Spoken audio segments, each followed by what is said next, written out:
ಮೈಸೂರು ಮೂಡಾದಲ್ಲಿ ಬಹುಕೋಟಿ ಹಗರಣ ಪ್ರಕರಣದ ಹಿನ್ನೆಲೆ ಮೂಡಾ ಕಚೇರಿ ಮುತ್ತಿಗೆಗೆ ಬಿಜೆಪಿ ಕಾರ್ಯಕರ್ತರು ಮುಂದಾಗಿದ್ದಾರೆ. ರಸ್ತೆ ಮಧ್ಯೆ ಬಿಜೆಪಿ ಕಾರ್ಯಕರ್ತರನ್ನು ಇದೀಗ ಪೊಲೀಸರು ಬಂಧಿಸಿದ್ದಾರೆ.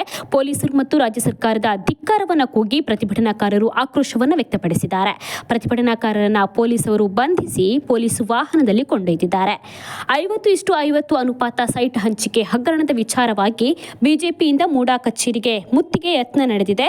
ಮೈಸೂರಿನ ಬಿಜೆಪಿ ಕಚೇರಿಯಿಂದ ಮೂಡಾ ಕಚೇರಿಗೆ ಮೆರವಣಿಗೆಯ ಮೂಲಕ ಪ್ರತಿಭಟನೆಯನ್ನು ನಡೆಸಿದ್ದಾರೆ. ಬಿಜೆಪಿ ಯುವ ಮೋರ್ಚಾ ಅಧ್ಯಕ್ಷ ರಾಕೇಶ್ ಗೌಡ ನೇತೃತ್ವದಲ್ಲಿ ಈ ಒಂದು ಪ್ರತಿಭಟನೆ ನಡೆದಿದೆ.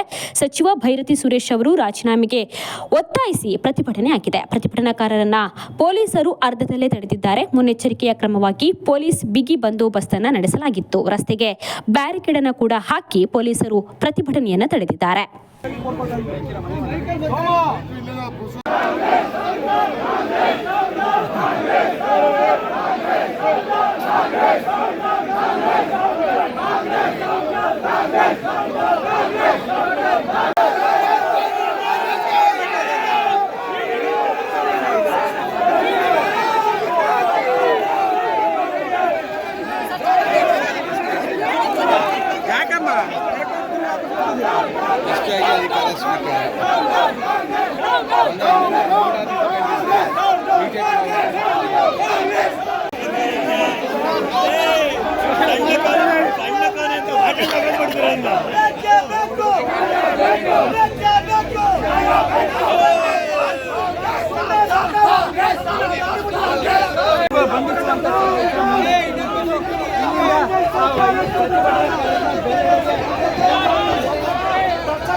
ಅವರು ಹೇಳಿದ್ದಾರೆ, ಮಾಧ್ಯಮದ ಮುಖಾಂತರ ಈ ಜನಕ್ಕೆ ತಿಳಿಸಿದ್ದಾರೆ.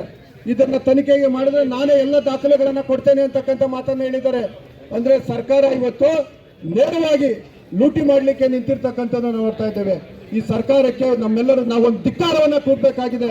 ಇವತ್ತು SC STಗಳ ಪರವಾಗಿದ್ದೇನೆ ಅಂತಕ್ಕಂಥ ಮಾತನಾಡ್ತಿದ್ದಂಥ ಸರ್ಕಾರ ಇವತ್ತು ಏನು ಕಳೆದ ಬಜೆಟ್ನಲ್ಲಿ SC STಗಳಿಗೆ ಮೀಸಲಾಗಿದ್ದಂಥದ್ದು ಹಣ, ಏನು SC STಗಳ ಕಲ್ಯಾಣಕ್ಕಾಗಿ ಮೀಸಲಾಗಿದ್ದಂಥ ಹಣ, ಅವರ ಶ್ರೇಯೋಭಿವೃದ್ಧಿಗಾಗಿ ಮೀಸಲಾಗಿದ್ದಂಥ ಹಣ, ಬಡ ವಿದ್ಯಾರ್ಥಿಗಳಿಗೆ ಅವನಿಗೆ ಸ್ಕಾಲರ್ಶಿಪ್ ಕೊಡಬೇಕಾದಂಥ ಹಣ, ಒಬ್ಬ ಬಡ ರೈತ ಒಣಭೂಮಿಯಲ್ಲಿ ಅವನ ಜಮೀನಿಗೆ ಬೋರ್ವೆಲ್ ಹಾಕ್ಸ್ಕೊಳ್ಳಿಕ್ಕೆ ಮೀಸಲಾಗಿದ್ದಂಥ ಹಣ, ಹೆಚ್ಚುವರಿ ಎಜುಕೇಶನ್ಗೆ ಕೊಡಬೇಕಾದಂಥ ಹಣ, ಸ್ವಯಂ ಕೊಡಬೇಕಾದಂಥ ಹಣ, ಅಂದ್ರೆ ಏನು SC STಗಳ ಅವರ ಏಳಿಗೆಗೆ ಹಣವನ್ನು ಮೀಸಲಾಗಿಟ್ಟಿದ್ದಂಥ 11,000 ಕೋಟಿ ರೂಪಾಯಿ ಕಳೆದ ಬಜೆಟ್ನಲ್ಲಿ ಈ ಬಜೆಟ್